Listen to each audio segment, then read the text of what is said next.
Series নির্ধারণী টেস্টে শনিবার মুখোমুখি হচ্ছে বাংলাদেশ পাকিস্তান। হোয়াইট ওয়াশের লক্ষ্য টাইগারদের। অভিষেকের অপেক্ষায় তানজিদ তামিম। সিলেটে বৃষ্টির চোখ রাঙানি। প্রস্তাব এলেও অবসর ভেঙে ওয়ানডে ক্রিকেটে ফিরবেন না মুশফিক। মুখিয়ে আছেন অস্ট্রেলিয়ার মাটিতে টেস্ট খেলতে ভালো করার আত্মবিশ্বাস যোগাচ্ছে পেসাররা। স্পেশালি যেহেতু ওখানে কন্ডিশনটা একটু ডিফারেন্ট থাকে, পেস বোলার ফেভারেবল থাকে, তো আমাদের পেস বোলাররা অনেক এক্সাইটেড। এবং চমক দিয়ে ফিফা বিশ্বকাপের দল ঘোষণা। ফ্রান্সের জায়গা হয়নি কামাভিঙ্গা ও মোয়ানির। আনফিট লুকাকুকে নিয়ে 26 সদস্যের দল ঘোষণা বেলজিয়ামের। এবার ক্রিকেট প্রসঙ্গ। আইসিসির শাস্তি পাওয়া পাকিস্তান বাবর আজমকে নিয়ে নামবে সিরিজ বাঁচানোর পরীক্ষায়। যদিও এই অভিজ্ঞ পাক ব্যাটারকে কিভাবে সামলাতে হয় তা ভালোই জানে বাংলাদেশ। সংবাদ সম্মেলনে এমনটা হুঁশিয়ারি মুশফিকুর রহিমের। তবে মাঠের লড়াইয়ে বাগড়া দিতে পারে বেরসিক বৃষ্টি। টাইগারদের হয়ে অভিষেকের অপেক্ষায় তানজিদ তামিম। সিলেটে ম্যাচ শুরু সকাল 10টায়। বেরসিক বৃষ্টিতে সিলেটে ভেসে গেল পাকিস্তানের প্রস্তুতি। ইনডোর বন্দি সময় কাটিয়েছে অতিথিরা। বৃষ্টির মতো তাদের চোখ রাঙানি দিচ্ছে হোয়াইট ওয়াশের লজ্জা। এমন পরীক্ষায় অভিজ্ঞ বাবর আজমকে পাচ্ছে টিম পাকিস্তান।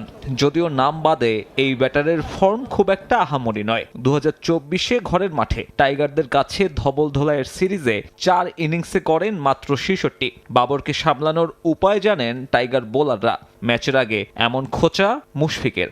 আমরা যখন 2টা ম্যাচ পাকিস্তানে গিয়ে হারিয়েছিলাম, সেও ছিলেন এবং সে 2টা টেস্টই খেলেছে, তারপরও তারা হেরে গিয়েছিল আমাদের সাথে। তো আমাদের অবভিয়াসলি জানি আমরা কোথায় তাকে ওই রকম করে অ্যাটাক করতে হবে বা কোথায় কিভাবে প্ল্যান আছে, সেটা সব এক্সিকিউট যদি ইনশাল্লাহ হয়, ডেফিনেটলি আমি মনে করি যে আমরা তাকেও চাপে ফেলতে পারবো এবং পুরো টিমকে চাপে ফেলতে পারবো। বাবরের জায়গায় খেলা আবদুল্লাহ ফজল চমক দেখিয়েছেন মিরপুর টেস্টে। অভিষেকেই জোড়া 50। তাই সিলেটে পাকিস্তানের একাদশ কেমন হবে তা নিয়ে প্রশ্ন ওঠে দলটার সংবাদ সম্মেলনে। পাক কোচ অবশ্য খোলাসা করেননি কিছুই। শীর্ষদের পরামর্শ ধারাবাহিকতার।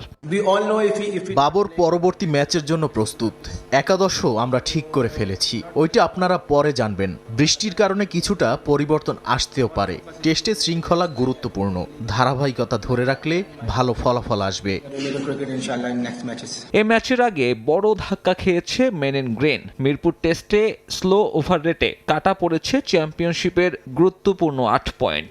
দেয়ালে পিঠ ঠেকে যাওয়া পাকিস্তানের কাছে জয় ভিন্ন উপায় নেই কোনো।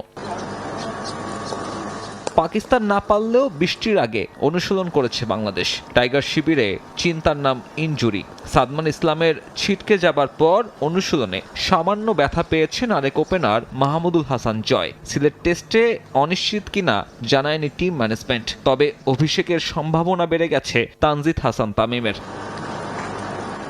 ওপেনিং পজিশনে তাই জয় তামিম নাকি তামিম জাকির জুটি, সেটাই এখন প্রশ্ন। পেস ইউনিটেও আসতে পারে বদল। ওয়ার্কলোড ম্যানেজমেন্টের অংশ হিসেবে সুযোগ পেতে পারেন শরীফুল। প্রস্তাব এলেও অবসর ভেঙে ওয়ানডে ক্রিকেটে ফিরছেন না মুশফিকুর রহিম। বরং এই ফরম্যাটে নতুনদের সুযোগ দেওয়ার পক্ষে। 39 বছর বয়সী ক্রিকেটার আপাতত উপভোগ করছেন টেস্ট ক্রিকেট। অবসরের আগে অবদান রাখতে চান দলের আরও অনেক জয়ে। অস্ট্রেলিয়ার মাটিতে প্রথমবারের মতো টেস্ট খেলতে উন্মুখ মুশফিক। আত্মবিশ্বাস যোগাচ্ছে টাইগারদের পেস বোলিং ডিপার্টমেন্ট। চ্যাম্পিয়ন্স ট্রফির পর ওয়ানডে ক্রিকেটকে বিদায় জানান মুশফিকুর রহিম। 19 বছরের ক্যারিয়ারে ইতি টানার বড় কারণ দলের ব্যর্থতা, সাথে নিজের বয়সের ভার আর অফ ফর্ম। তবে 2027 বিশ্বকাপের আগে আবারও আলোচনায় এই অভিজ্ঞ ক্রিকেটার। মিডল অর্ডারের দুরবস্থায় ক্রিকেট বোর্ডও যদিও সে প্রস্তাব নাকচ করে দিয়েছেন উইকেট রক্ষক ব্যাটার। অবভিয়াসলি আমার কাছে এসেছিল মেসেজ, বাট আমি মনে করি যে বাংলাদেশ টিম ইনশাল্লাহ এমন একটা পর্যায়ে এখন আছে এবং ইন ফিউচারেও যাবে। আমার ইনশাল্লাহ মনে করি যে ওইরকম সার্ভিস দরকার হবে না। 39 পেরোনো মুশফিকের কাছে এখন গুরুত্বপূর্ণ টেস্ট ক্রিকেট আর নিজের পরিবার। সাদা পোশাকে দলের জন্য রাখতে চান আরও অবদান। নিজের এমন সময় দারুণ উপভোগ করছেন মিস্টার ডিপেন্ডেবল। আমি আমার ফ্যামিলিকে অনেক বেশি সময় দিতে পারছি, মানে যেটা আমি লাস্ট 15 বছর 16 বছর দিতে পারি নাই। তো এটাও আমার জন্য অনেক বড় একটা আমি মনে করি পাওয়া।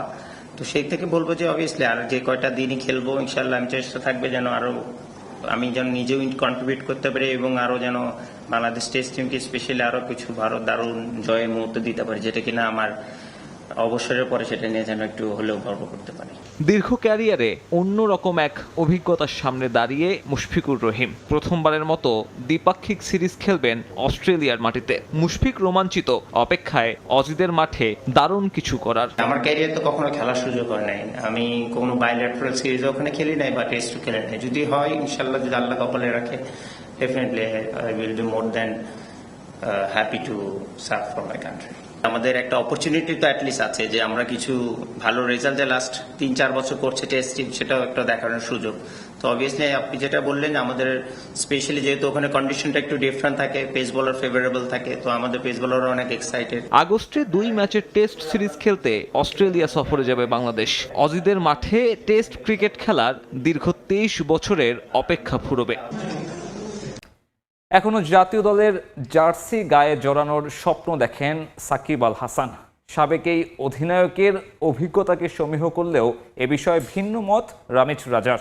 বাংলাদেশের ক্রিকেটের বৃহত্তর স্বার্থে সাকিবের জন্য অপেক্ষা না করে বিসিবির সামনে এগিয়ে যাওয়া উচিত বলে মন্তব্য করেছেন পাকিস্তানের সাবেক অধিনায়ক।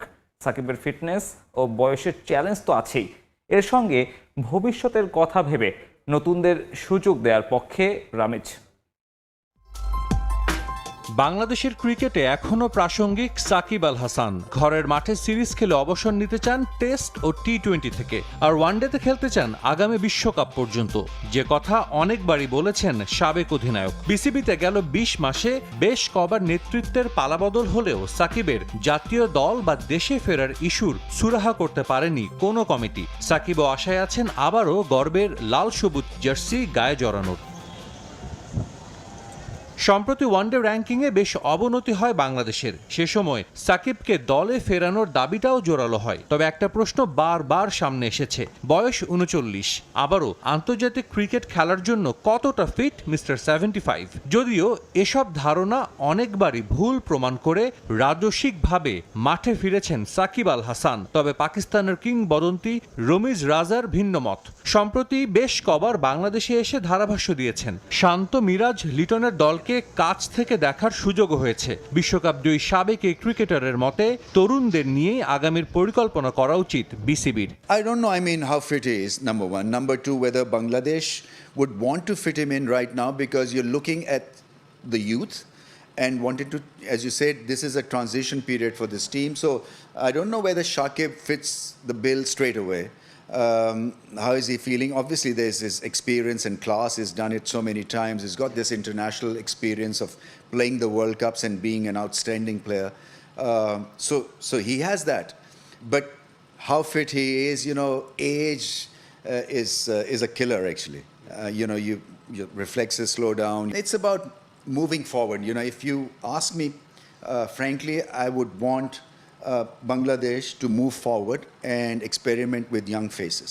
বয়সের বিবেচনায় সাকিবকে বাদ দেওয়ার কথা বললেও 1992 সালে রমিজ রাজা নিজে বিশ্বকাপ জিতেছিলেন 40 বছর বয়সী ইমরান খানের অধীনে। সাকিবের ভাগ্যে কি লেখা আছে তা হয়তো সময় বলে দেবে।